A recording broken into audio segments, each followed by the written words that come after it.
sebagaimana biasa. Janganlah kita lupa untuk selalu mohon ampun terhadap segala kesalahan, dosa yang baik yang disengaja oleh kita maupun yang tidak. Dikhawatirkan dengan dosa dan kesalahan, kesilapan, kekurangan, kebodohan dan lain sebagainya yang kita lakukan akan menghambat cahaya Allah masuk ke dalam dada kita. Yang kedua, sebagaimana biasa kita bacakan surat Al-Fatihah. Mudah-mudahan guru kita Ustaz Al-Fat ini diberikan kesehatan selalu oleh Allah Subhanahu wa Ta'ala, dilancarkan segala urusannya dan selalu bisa membimbing kita dan mengarahkan kita kepada jalan yang diridhoi oleh Allah Subhanahu wa Ta'ala. Yang memang beliau cara mengajarnya juga luar biasa bagus ya. Saya pun nggak bisa menirunya gitu ya, terutama terhadap kitabiah yang beliau lakukan. Yang ketiga, kita baca shalawat Rasul yang memang sebenarnya sangat kita rindukan beliau ini, yang kita sangat mengharapkan syafaat Rasul. Kita mengharapkan agar kita diberikan kesempatan oleh Rasulullah SAW untuk bisa meminum haudh Rasulullah SAW atau telaga keusannya Rasulullah SAW, yang menunjukkan kebahagiaan dan keselamatan kita di yaumil qiyamah. Amin ya Allah ya Rabbal alamin. Mari kita istighfar. Astagfirullahaladzim, astagfirullahaladzim, astagfirullahaladzim. Juga kepada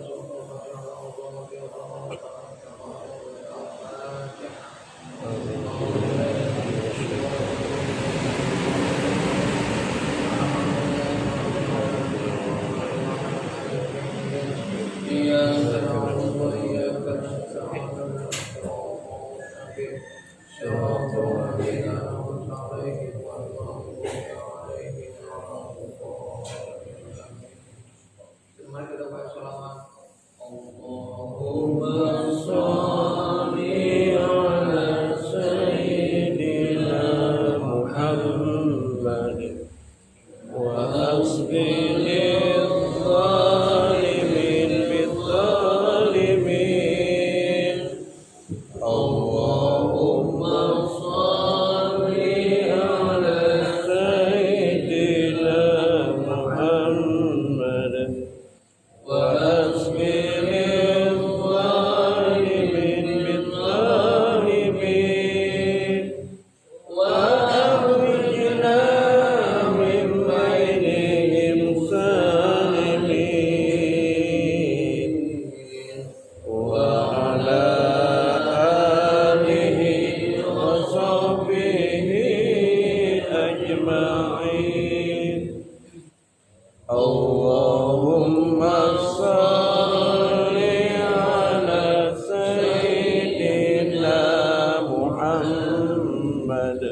arsala rasulahu bil huda wa dinil haqqi liyudhhirahu 'ala dini kulli. Ada yang wakafa billahi syahidan, ada juga yang kelancangannya walau karihal kafirun. Jamaah yang berbahagia, Allah sampaikan walladzi arsala rasulah.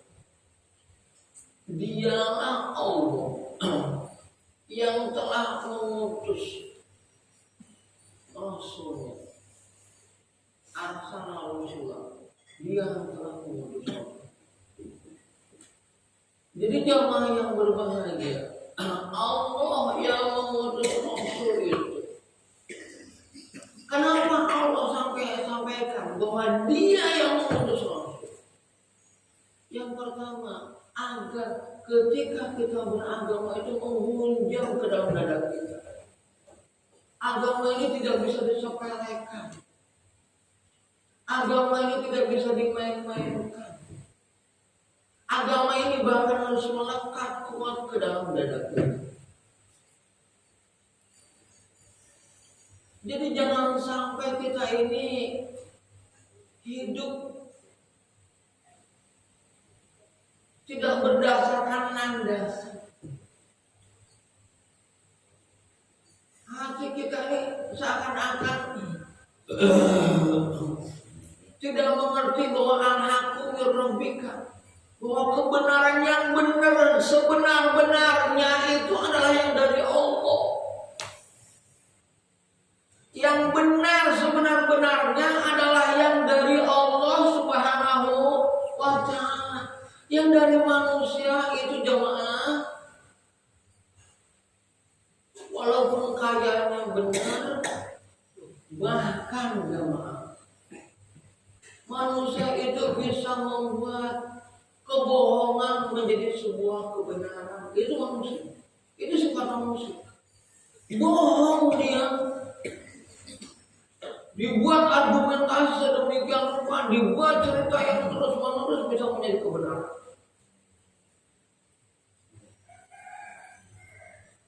Ya. Itu manusia. Oleh sebab itu, pendapat manusia, kata-kata manusia ini tidak akan kuat jamaah yang berbahagia. Ya. Karena kebenarannya itu tidak bersumber sebenarnya dengan kebenaran. Oleh sebab itu, bagaimana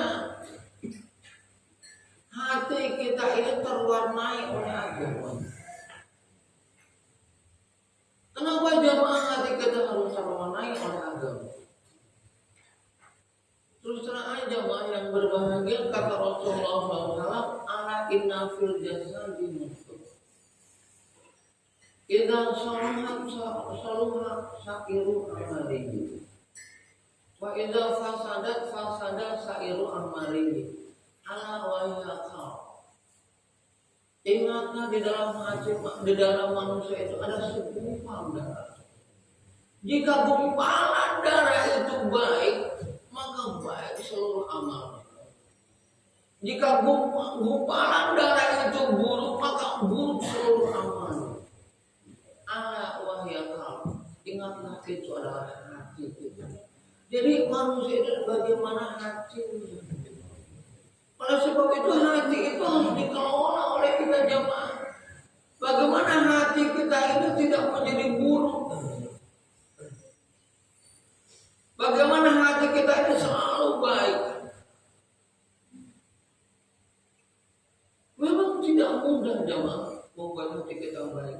Tapi kalau kita tahu bahwa hasil perbuatan baik kita ini menjadi sebuah hal yang luar biasa, baru kita akan berusaha sedemikian rupa agar hati itu baik. Jamaah, coba kita lihat. Allah menghantarkan orang yang bisa berbuat baik dengan sesuatu yang sangat luar biasa. Kita lihat surah Al-Qari'ah. Al-Qari'ah. Kiamat. gambaran kita hari kiamat itu. Kiamat itu pasti jamaah dalam gambaran kita hancurnya kehidupan ini sesuatu hal yang luar biasa. Dan itu dibenarkan oleh Allah Subhanahu wa taala. Yauma yakunna sukal farasyul mabsus. Manusia itu bagaikan aneh-aneh yang berterbangan. Idza zulzilatil ardu zilzalaha wa akhrajatil ardu. Jadi manusia itu terpental oleh beban berat bumi yang dipikulnya. Keluar akhirnya kita bagikan aneh-aneh yang berterbangan. Bagaimana dengan bagikan aneh-aneh yang berterbangan jatuh dari lantai 2 aja kita udah tahu bagaimana. Hancur kita. Watakunun juga dan gunung-gunung membandingkan kapas yang menunjuk angin itu yang bertebaran. Allah gunung bagikan kapas. Kita sama yang udah kelebihan itu aja udah luar biasa.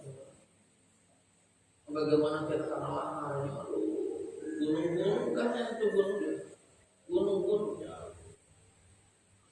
Nah itu sebagai penghantar fa'ama man saqulat mawazinu. Siapa yang timbangan amalnya berat, siapa yang mampu beramal, siapa yang mampu berbuat kebaikan.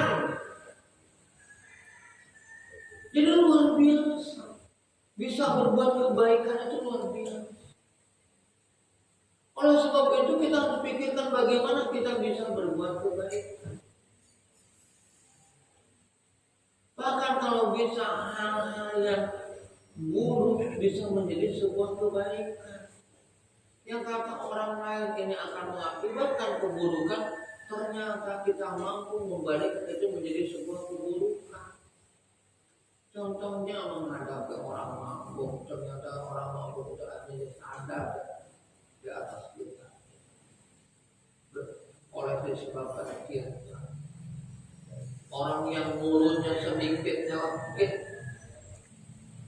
nggak taunya bisa bersahabat dengan kita dan akhirnya bisa berubah dengan kita. Hal yang sebenarnya akan menjadi keburukan di tangan kita menjadi kebaikan itu sangat sulit. Biasanya orang kalau disakiti itu menyakiti lagi. Biasanya orang muka, orang itu balas dendam, balas jasa.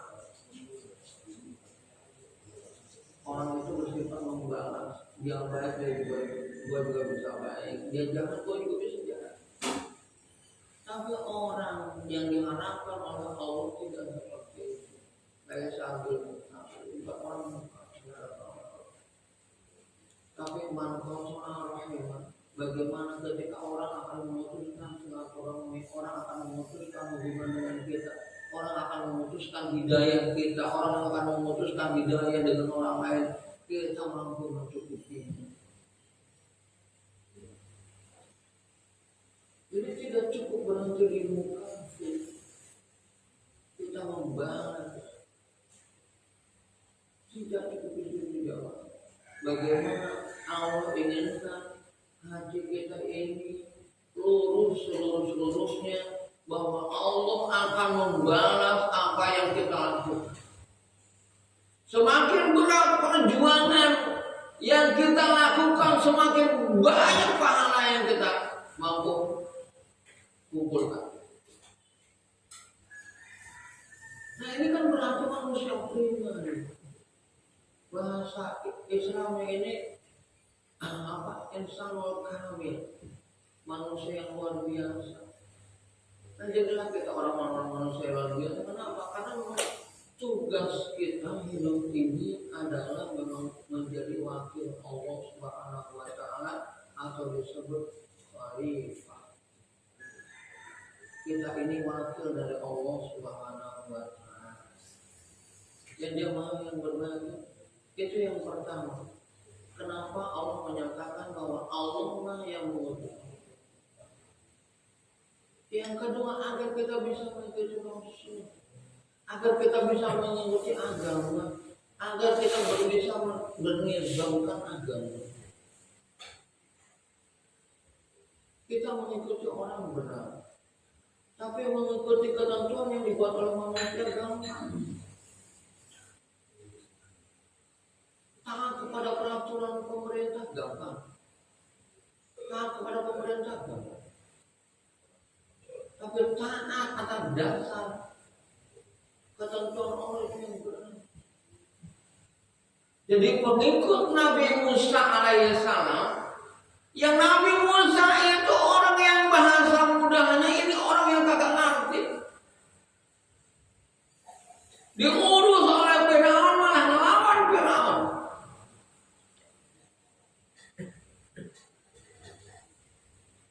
Orang yang apa sih dia punyanya? Hanya tongkat butut. Kaya enggak, apa enggak, siapa nih Musa? Kalau tidak Allah yang menyuruh untuk taat kepada Allah, maka tidak akan ada satupun yang taat kepada Allah. Jadi supaya kita terstruktur ilahiyah. Manusia itu jamaah yang berbahagia, sudah diprediksi oleh Allah Subhanahu wa taala. Inna insana lafi khusr. Sesungguhnya manusia itu dalam keadaan merugi. Kalau kita mengikuti tata cara yang dibuat oleh manusia itu merugi. Makanya ulama-ulama ini harus lurus. Kenapa dia berdoa? Lalu kalau tak lihat itu cahaya. Dan kisah-kisah itu memang begitu.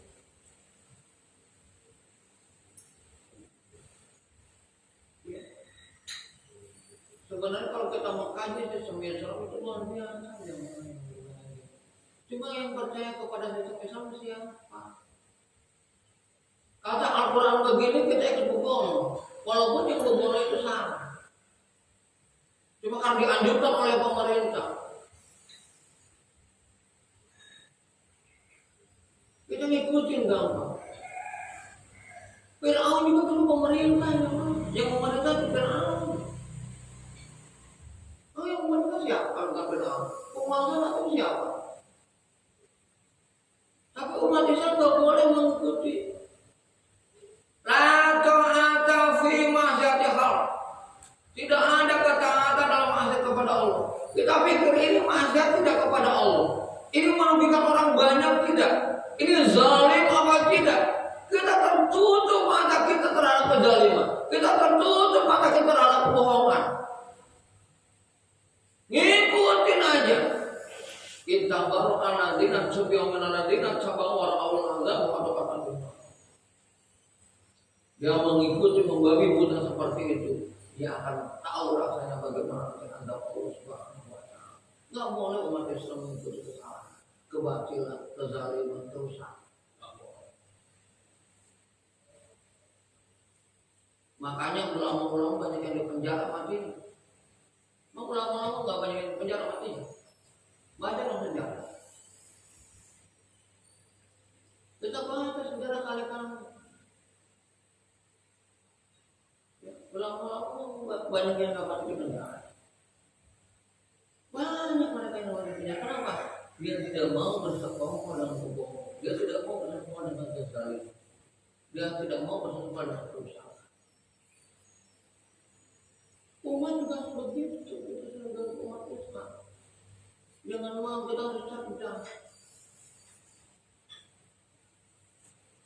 Kenapa umat Rasulullah Shallallahu Alaihi Wasallam yang hanya 313 melawan pasukan yang luar biasa yang bersenjata aman? Dalam tafsir Jalalain kemarin itu dibaca oleh kita.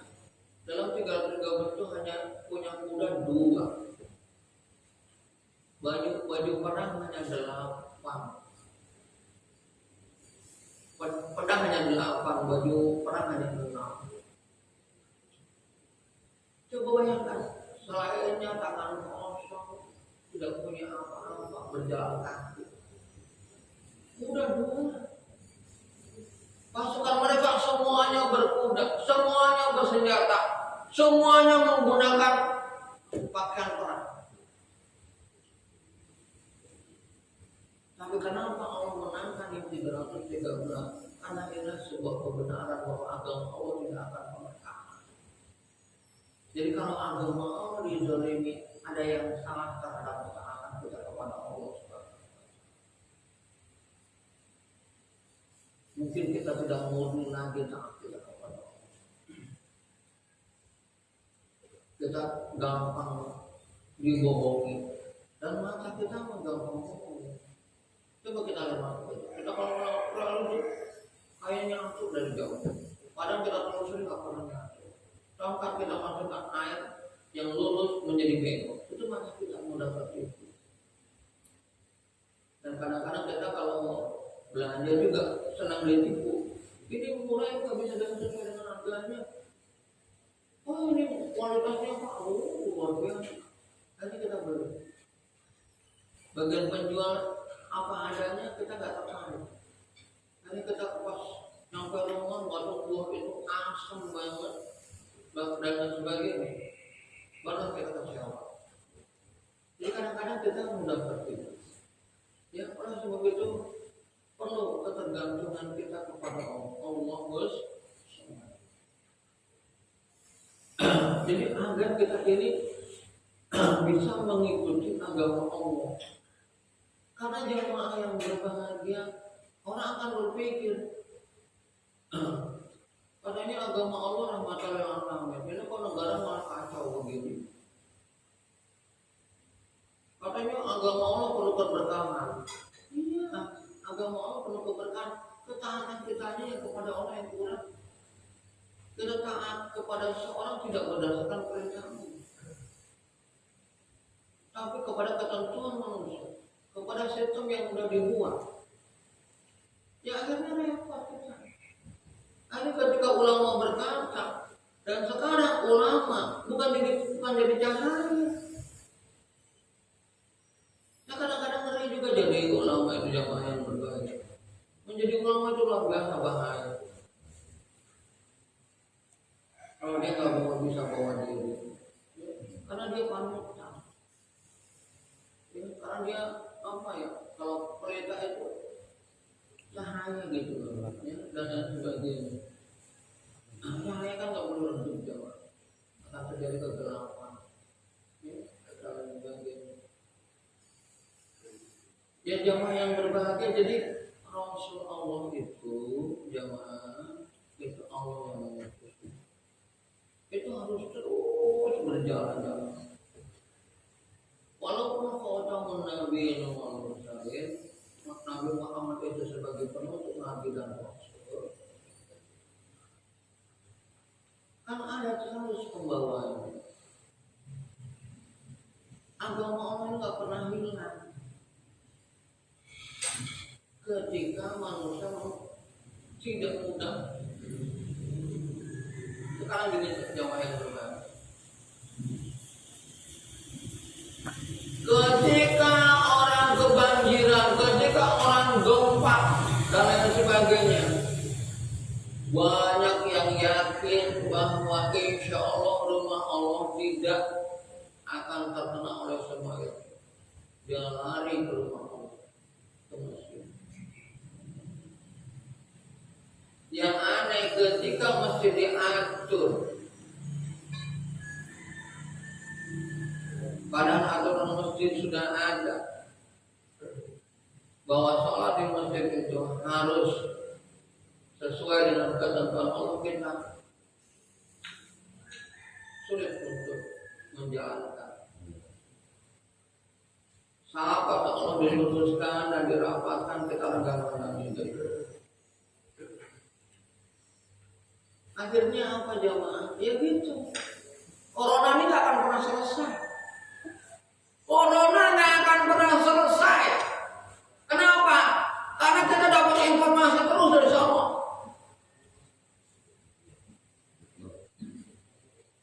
Takut-takutin terus. Bagaimana itu karena ada kepentingan.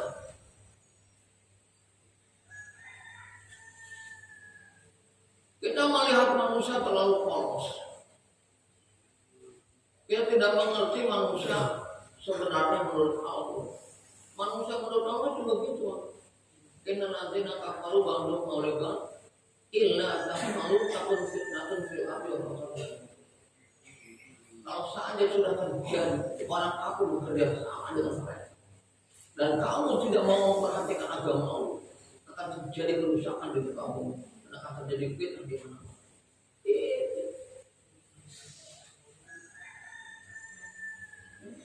Coba lihat surat Al-A'raf ayat 80. Itu surat Al-A'raf ayat 83. Jadi kita harus memperhatikan agama Allah. Coba orang kalau sudah diterangi oleh agama Allah,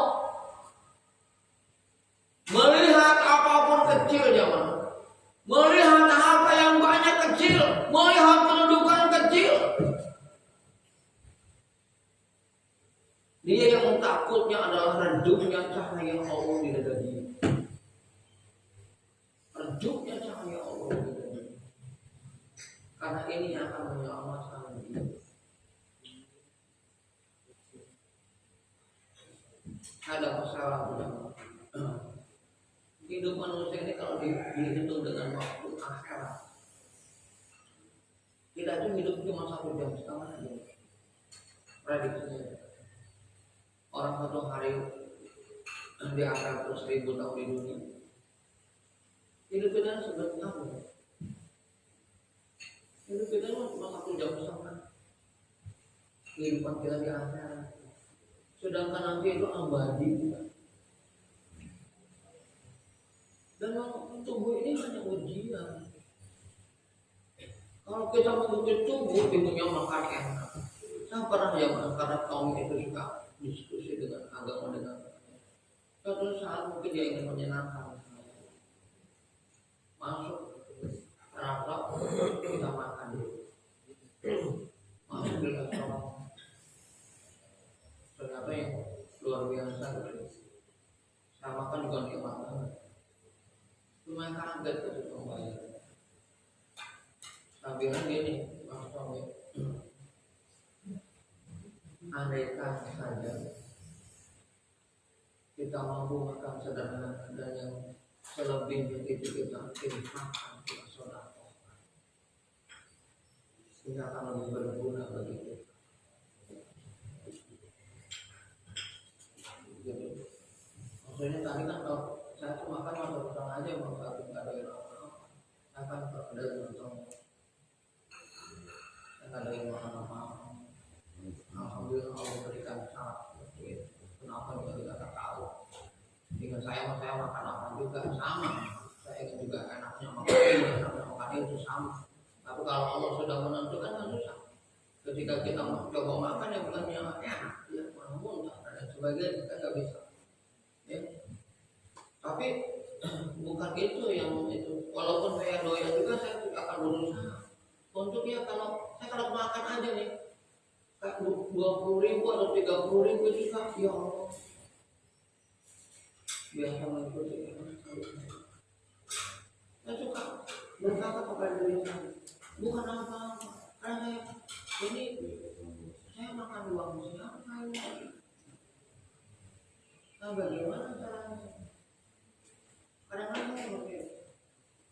Artinya saya harus menjaga diri gitu. Hidup itu bukan hanya di dunia. Kalau kita ngikutin badan kita, udah inginnya enak-enak, inginnya senang-senang. Badan itu kayak begitu. Jika kencang badan, wah, inginnya duit banyak. Kalau ngeliat duit itu mata kita jangan yang berbahagia. Enggak, itu senang banget. Udah tahu 1 juta 100.000 kali 10, dihitung lagi. Cuma bedanya dilipat di atas 1 kan beda 9. Jadi itu nggak percaya 10 katanya dengan dia. Sampai begitu. Jadi bahasa mudanya kalau ngikutin badannya kita rusak. Ingin mengikuti kesenangan badannya kita merusak. Dan lain sebagainya. Ya jemaah yang berbalik gitu. Jadi ayo kita ikutin. Bagaimana ketentuan agama Allah. Kalau diprediksi dia membawa ketentuan agama Allah dan agama Allah tersebut itu, gak usah ragu, gak usah ragu kita ikutin yang baik, ikutin yang benar.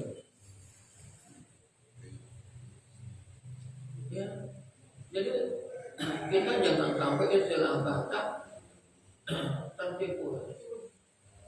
Kenapa sih Manarto agama Allah ini memusuhi sistem kepemerintahan? Semua nabi-nabi kalian lawannya orang-orang yang punya kekuasaan. Sebenarnya bukan memusuhi kekuasaan dan bukan memusuhi Fir'aun, bukan memusuhi Abu Jahal, Abu Lahab, Namrud, bukan Harun dan sebagainya, bukan orang. Kelakuannya, merusaknya, zalimnya, nggak benernya, itu yang jadi musuh Islam. Setan yang dibuat oleh setan. Makanya nanti ketika kita ditanya oleh Allah, siapa musuhmu? Tidak ada lain setan. Yang rakus, yang pelit, yang mendik.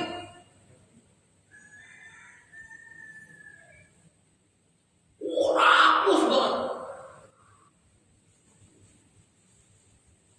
Tidak ada ngertiin uang apa ini, uang gimana. Ini hak siapa? Kalau dekat gua enggak. Kalau bisa gua enggak. Seakan-akan di dunia selama duit miliaran masih kurang. Duit udah triliunan masih kurang. Untuk apa? Anak mau dikasih duit. Anak kalau dikasih duit jamaah yang berbahagia, bukan yang benar. Dia punya kehidupan tersendiri, punya cara hidup sendiri. Jangan sampai kita arahkan hidup. Memang kita gimana? Makanya kata orang tua dulu yang paling penting warisan kepada anak itu adalah ilmu pengetahuan. Warisan kepada anak itu adalah pendidikan. Itu yang paling penting. Jadi orang benar itu. Sebelum sakaratul maut, biasanya orang-orang tertentu yang punya apa pengaruh sebelum sakaratul maut itu Allah sudah informasikan dia akan menyesal dengan kekayaan yang diberikan kepada anak-anak yang telah melupakan diri sendiri. Baru-baru ini kan viral, suami istri, ibu bapak, kakek nenek dibuang di tengah jalan oleh anaknya yang kaya raya. Saya nggak dibilangkan aja, dibuang di tengah jalan. Kakaknya jalan terus sampai kelelahan, itu dua orang. Akhirnya temen ibu, ini kok capek banget, mau kemana? Saya nggak tahu mau kemana. Kok nggak tahu mau kemana? Di mana rumahnya? Jangan ditanya rumah saya juga. Lo kenapa? Saya dibuang oleh anak saya itu. Besok nanti bilang jangan kasihan anak saya. Nanti tahu saya dibuang. Nggak mau disuruh jangan kasihan. Masih ingat sama anaknya pada anaknya juga. Jamaah yang berbahagia. Itu yang mau kita wariskan kepada anak. Harta ini yang melupakan kita, yang anaknya hanya membuang kita. Sangat banyak anak membunuh saudaranya sendiri dan mengharapkan orang tuanya meninggal karena ingin warisan dan lain sebagainya. Nggak bisa kita. Banyak hal lupa. Cerita Al-Baqarah kan kayak begitu. Sengaja Allah mengumumkan menjadi surat Al-Baqarah. Kenapa surat Al-Baqarah? Ada seorang keponakan yang membunuh pamannya dikarenakan ingin warisan, segera ingin warisan dan lain sebagainya. Ya, itu nampil cerita luar biasa ya. Akhirnya Nabi Musa membunuh seekor sapi untuk menghidupkan lagi itu mayat. Ya. Itu sampai menjadi cerita monumen. Kemudian setelah dia lupa kepada kita, bisa dia mendoakan kita. Mana doa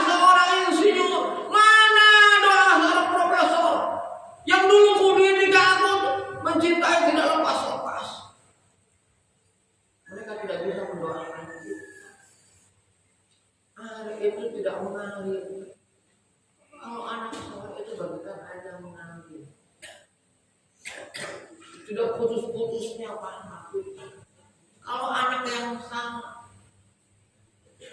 yang karena kita wariskan harta, dia lupa dengan harta itu. Jangankan mendoakan bapaknya, jangankan mendoakan orang tua.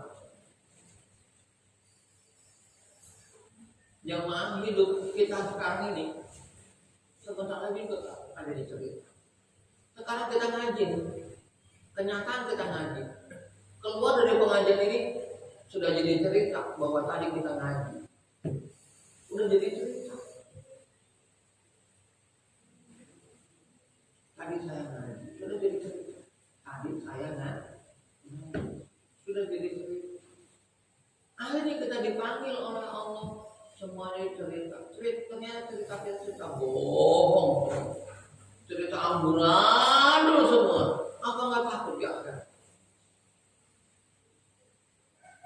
Dan lain sebagainya. Jadi begitu jemaah yang berbahagia ya. Terus bil huda wa dinil haqi wa adin kulli maqam bil musyahid. Tidak lanjutkan itu dikatakan waktu ya. Cuma sedikit aja satu lagi bil huda dengan petunjuk. Jadi Rasul Allah itu membawa petunjuk. Jamaah Rasulullah itu sebagaimana sejarah beliau, dan ini akan menjadi sinyal dalam kehidupan sebelum beliau menjadi Rasul, sebelum beliau akan melahirkan orang-orang hebat dan agama ini menjadi cahaya. Hati beliau dicuci oleh orang itu supaya bersih, sebersih. Karena ini nanti akan turun cahaya itu ke semua lapisan. Siapapun yang ingin mendalami agama Allah akan kebahagiaan cahaya itu. Makanya dalam surat ada surat yang disebut An-Nur, cahaya. Jadi cerita An-Nur itu luar biasa juga ya. Jadi kalau kita ini ingin mendalami agama Allah, jangan takut hati kita sudah sebagaimana Rasulullah SAW bersihkan. Kita umatnya, insya Allah hati kita itu bersih dan lain sebagainya. Jadi itu. Nah, oleh sebab itu Al-Quran itu berbuka dengan petunjuk. Kalau namanya petunjuk mau kemana kita kalau tanpa petunjuk? Tanpa pedoman kita mau kemana? Kalau kita tukang bangunan tanpa ukuran mau kemana? Gak bisa bangun ini tanpa ukuran jangan. Oh, buat yang di mana-mana hancur. Ini dibutuhkan meteran ya. Pengukuran harus tepat. Nah kita kepada petunjuk harus tepat. Bagaimana disuruhnya? Bagaimana seharusnya? Bagaimana pedomannya itu harus terbaca. Semakin mampu kita membaca tepat pedoman-pedoman itu, semakin lurus kita, semakin benar kita, semakin salam bahagia kita dan lain sebagainya. Jadi pedomannya yang harus diberikan. Jangan ikutin dulu belajar agama jangan dalam-dalam ngaco. Belajar itu minal mahdi ilalah sampai nggak ada selesainya belajar kita. Biar tua juga senang aja belajar udah. Mau kemana kita? Ya. Baik itu saja yang mampu saya sampaikan. Mudah-mudahan Allah berikan kepada kita semuanya. Mari kita doa itu nggak ada ya, Ridwan ya, nggak dipegang ya. Saya nggak pegang juga doanya. Mana? Ada. Ya udah ya kita nanti insya Allah mudah-mudahan doa itu bisa dipakai lagi ya. Dan kita baca doa kafaratul majlis. Subhanaka Allahumma wa bihamdika asyhadu an la ilaha illa anta astaghfiruka wa atubu ilaik. Dari saya ucapkan wassalamualaikum warahmatullahi wabarakatuh. Waalaikumsalam warahmatullahi wabarakatuh.